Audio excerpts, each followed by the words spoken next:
Today's the day we're going to throw on the HKS Hipermaxes. Oh my gosh, it looks so good. I'm going to remember, before putting these on, I'll go ahead and throw the dust covers on those.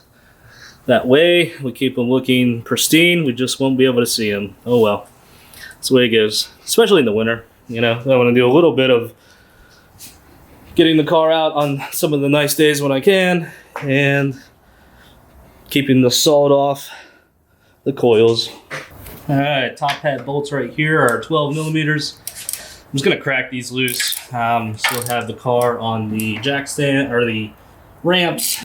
So let's see how much the stock coil weighs with RCE black. 21.4 pounds. I'll clear it out again just to be safe.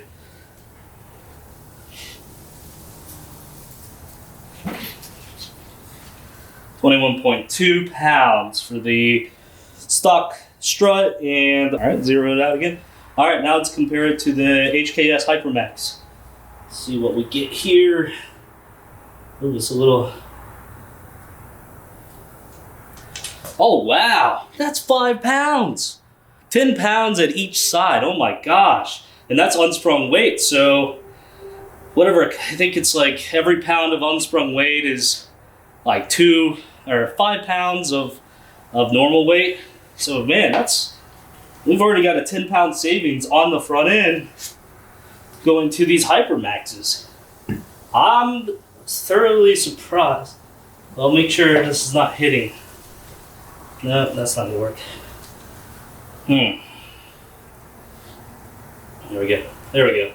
All right, it's definitely not hitting the ground on both sides. Yeah, 16.4. So savings of 5 pounds for each coil versus the stock.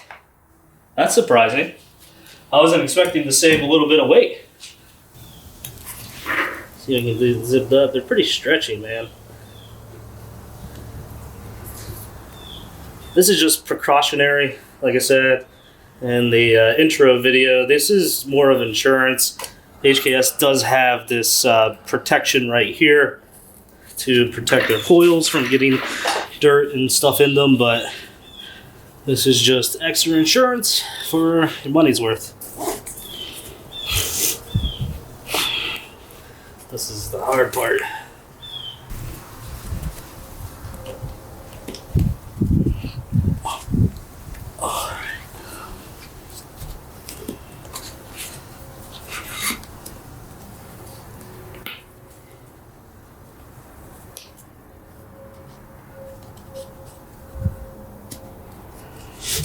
Top part of that fold, that'll help.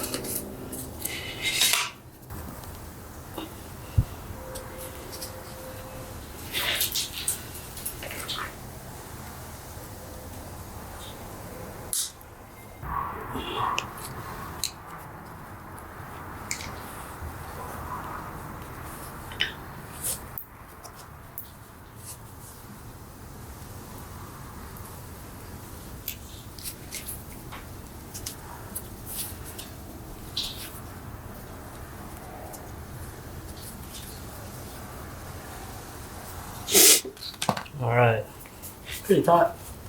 Hopefully these zip ties will keep everything in place. Did one down here, did one here. Looking good.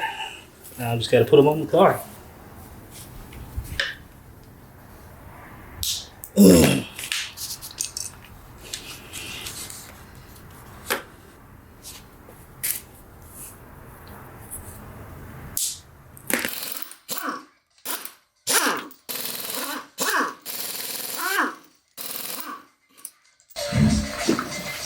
A 14 millimeter nut connecting to your brake line.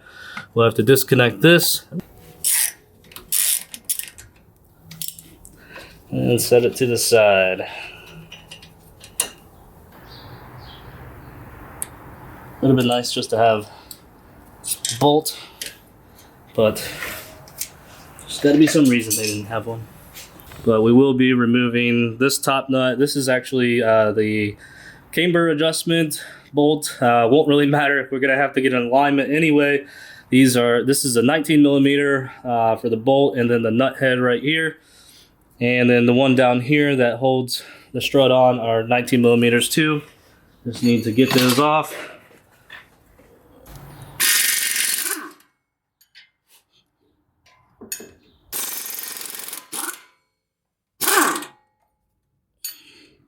I like to remove this back 12 millimeter nut back here and then get these loose until they're just about to come off.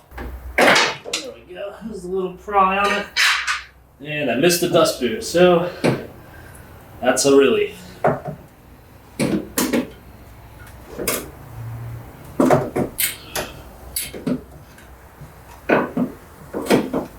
Come out this way.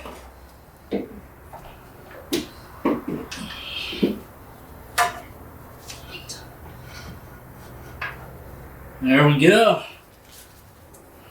Here we got the R, if you can see that. Should be able to, maybe if it's in view. Anyway, this lets us know that this goes on the right side of the car, and GTRs are right-hand drive.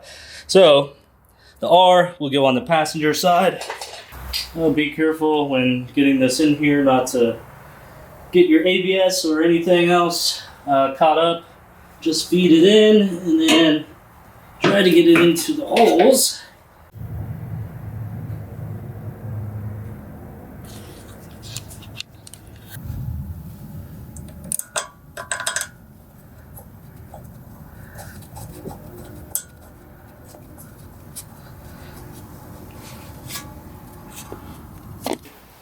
The drop.